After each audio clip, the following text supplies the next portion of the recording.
proche est le passé. Le siècle d'or demeure comme une ceinture de souvenirs autour d'une petite colonie sur l'Amstel, un village qui s'est transformé en entrepôt du monde. C'est ici que le commerce, la navigation, la science et les arts ont connu leur apogée. La ville grandit et une nouvelle expansion fut tracée en utilisant des formes géométriques épurées. Les arbres bordent les canaux comme un ruban vert à travers la ville. Et derrière les façades, un monde éternellement vert de jardins paysagers géométriques. Dans une ville de pierre et d'eau, l'homme est la mesure de toute chose.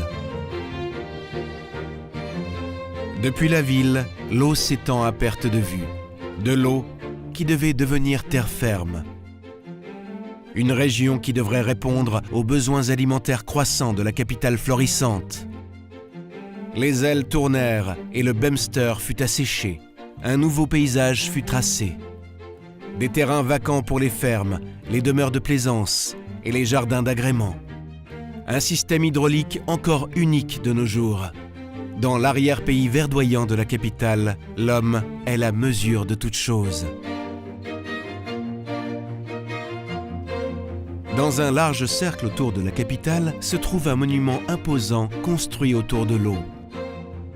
Une ligne de défense inondable, conçue et construite comme dernier bastion de la défense nationale. Des prairies qui, en temps de menace de guerre, pouvaient être transformées en une ceinture d'eau ininterrompue. Ici, les forts sont comme des pierres de guet dans le paysage, prêts à être visités, découverts, éprouvés.